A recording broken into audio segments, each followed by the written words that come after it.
Oi, gente, tudo bem com vocês? Voltamos para mais uma aula e o nosso bate-papo de hoje é sobre função quadrática. A gente vai conversar um pouquinho sobre essa função que tem essa estrutura aqui da imagem. F de x é igual a ax ao quadrado mais bx mais c. Nossa, Melissa, que salada de letras é essa? Calma que eu vou te ajudar a interpretar esses coeficientes. Para a gente começar a análise, eu quero que você avalie que esses termos que aparecem aqui, A, B e C, sempre serão números reais, quaisquer números reais, à exceção do A, que tem uma ressalva. O A sempre precisa ser diferente de zero. Por quê, Melissa? Olha só, o que define uma função como sendo quadrática, como sendo do segundo grau, é que nessa função, o maior expoente da variável que a gente obtém é o termo 2. Isso aqui define o grau de qualquer função, esse maior expoente que é encontrado. Nesse nosso exemplo, o maior é 2. Perceba que se o A for igual a zero, qualquer número multiplicado por zero é igual a zero. Então, esse termo aqui iria desaparecer, o termo que caracteriza para que ela seja do segundo grau. Portanto, A, B e C podem ser quaisquer números reais, mas o A não pode ser zero. O B e o C podem ser iguais a zero? Sim, porque eles não definem o grau da nossa função, então eles podem assumir esse valor sem nenhum problema. Para que você entenda de forma mais clara, vamos ver alguns exemplos aqui de funções do segundo grau e retirar esses coeficientes. Para começar, coloquei aqui, olha, é uma função do segundo grau, a gente observa que o maior expoente é igual a 2, e os três termos A, B e C são diferentes de zero. O A tem valor 3, o B tem valor menos 2 e o C tem valor igual a 1. Aqui, o A vale menos 4, o B vale 4 e o C vale menos 1. Perceba, gente, que nesses exemplos as funções estão organizadas assim, olha, do termo de maior expoente, depois o x com expoente 1 e o termo independente sem o x. Caso ela estivesse fora de ordem, você vai lembrar que o coeficiente A é sempre quem está multiplicando o x ao quadrado, o coeficiente B é sempre quem está multiplicando o x, e o coeficiente C é aquele termo independente que aparece sem a variável junto com ele, tá certo? Aqui nesse exemplo, se você comparar com a estrutura de vermelho, você vai perceber que está faltando termos. A gente tem o primeiro, o valor do coeficiente A é menos 1, a gente tem o termo que multiplica x, é o valor do B 100, mas o termo independente não apareceu. Nesse caso, a gente considera que o C vale zero, tá bom? Aqui o último exemplo. F de x igual a 20x ao quadrado. Ela é do segundo grau, a gente tem um expoente que caracteriza isso, mas ela é incompleta. A gente não tem a estrutura, né, com o coeficiente B e o C aparecendo aqui.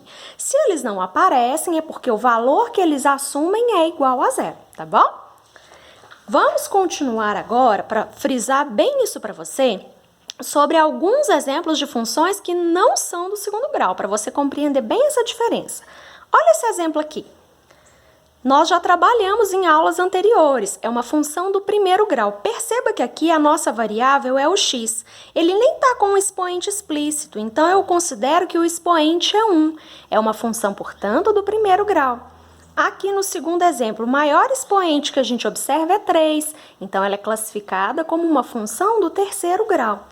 Aqui, se eu observar o expoente, eu vou ver que não é um valor numérico, é uma variável. A gente tem aqui uma função chamada de exponencial, que será objeto de estudo mais para frente. Compreendeu bem a diferença? Então vamos agora dar sequência aqui conversando sobre essa função. Se eu te falar que ela equivale a uma função quadrática e te pedir para determinar os valores de A, B e C, o que você vai fazer? Primeira coisa, a gente vai desenvolver as operações que estão representadas aqui. Como é que eu multiplico um parênteses pelo outro?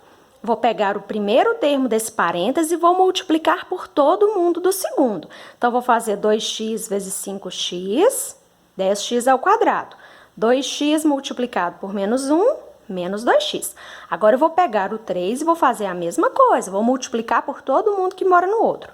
3 vezes 5x, 15x. 3 vezes menos 1, menos 3. Ok, multipliquei todo mundo. E agora? Perceba que aqui eu tenho dois termos que têm a mesma parte literal, então a gente vai juntar esses termos. Eu tenho uma dívida de 2x e eu tenho 15x. Se eu só devo 2 e tenho 15, eu pago o que eu devo, ainda me sobram 13x. Juntei os termos semelhantes, agora sim. Lembra da estrutura da função do segundo grau? Está ordenadinha. O valor de A é 10, do B é 13 e do C é igual a menos 3. Estamos juntos? Vamos continuar então. Para a gente falar de função do segundo grau, é essencial que esteja bem fresquinho aí na sua memória como resolver uma equação do segundo grau. Para vocês, alunos do ensino médio, isso já foi objeto de estudo lá no ensino fundamental. E para resolver esse tipo de equação, vocês trabalharam com uma fórmula muito famosa, a conhecida fórmula de Bhaskara. Vamos recordar um pouquinho disso?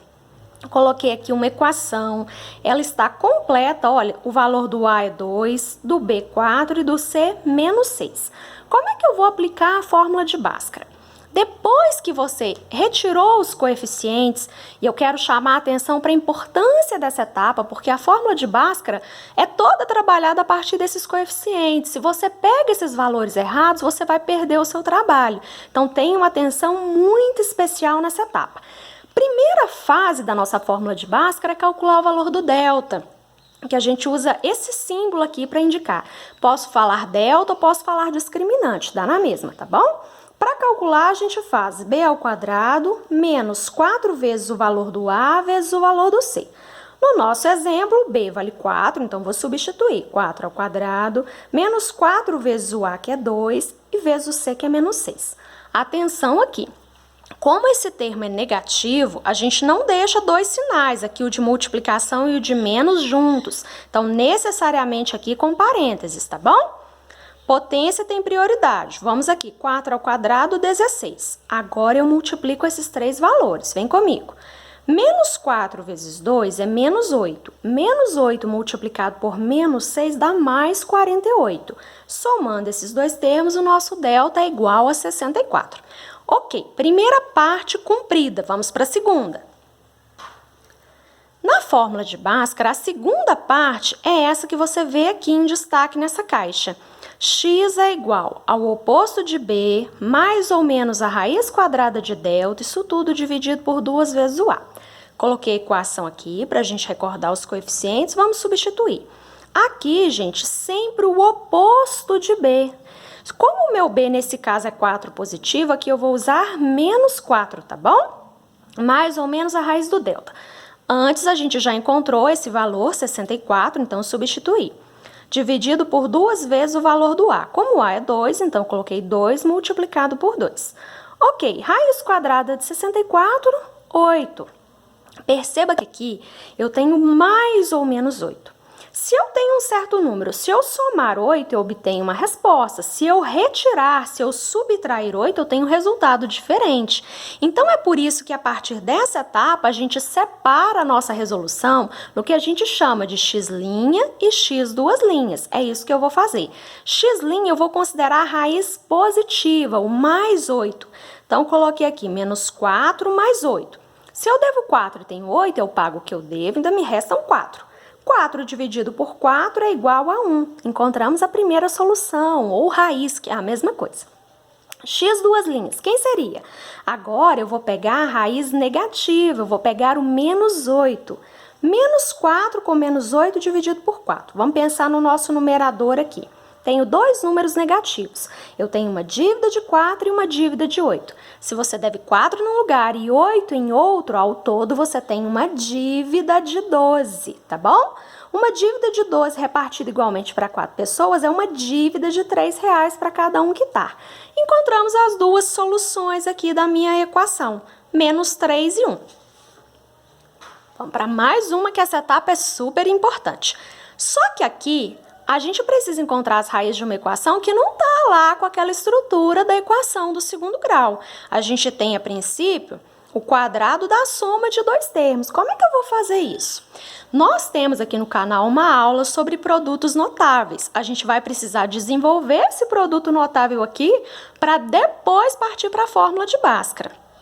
Quando a gente tem dentro do parênteses a soma de dois termos e o resultado disso está elevado ao quadrado, a gente chama isso do produto, o quadrado da soma de dois termos, perdão.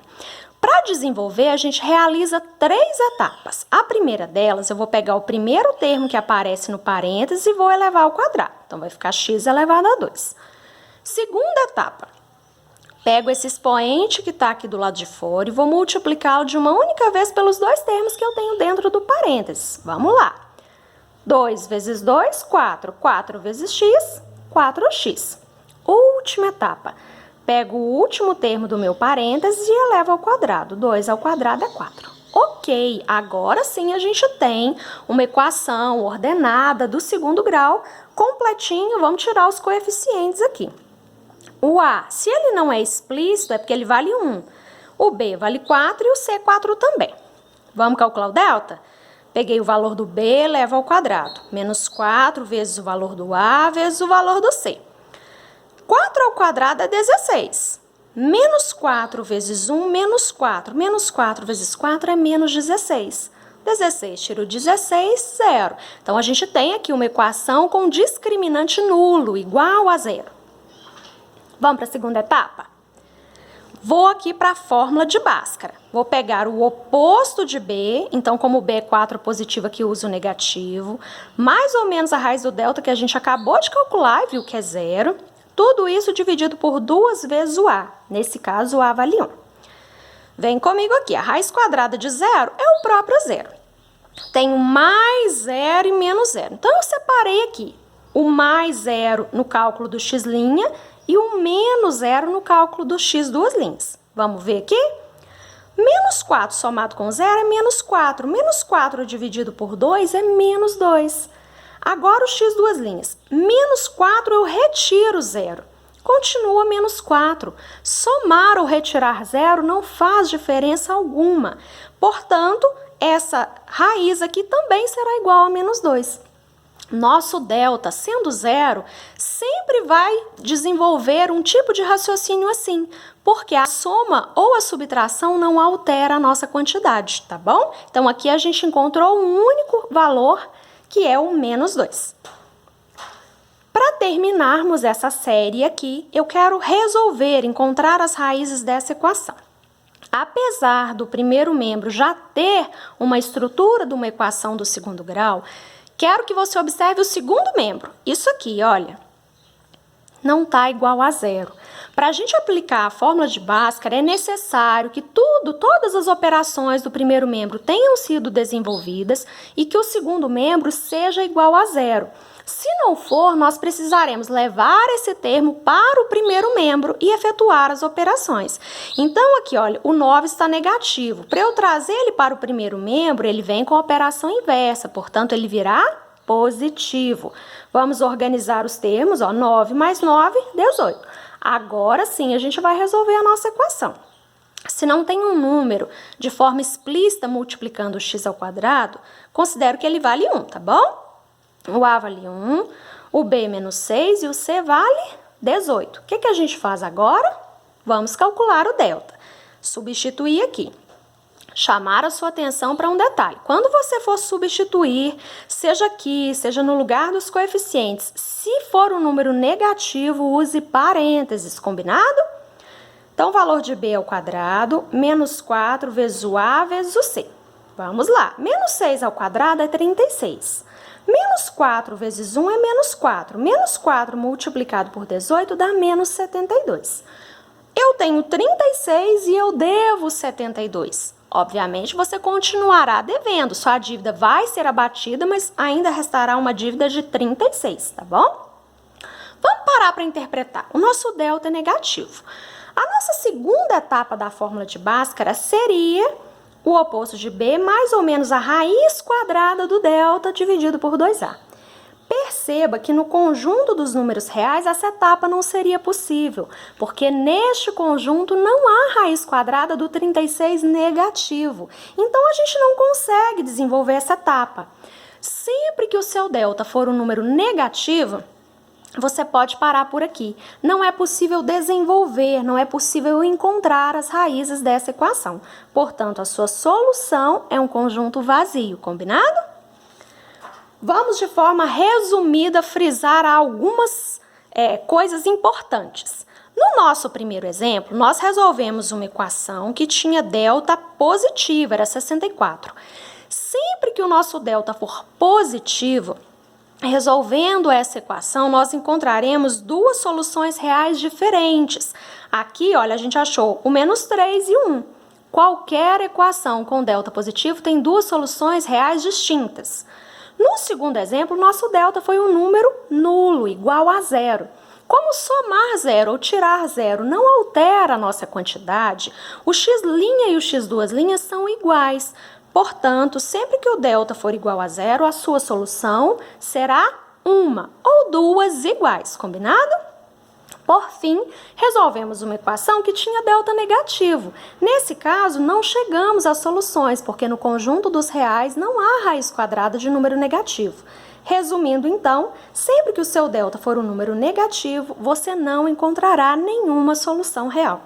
Por hoje, estamos aqui com várias informações, quero que você reflita sobre elas e na aula da semana que vem continuaremos sobre gráficos. Bons estudos, moçada!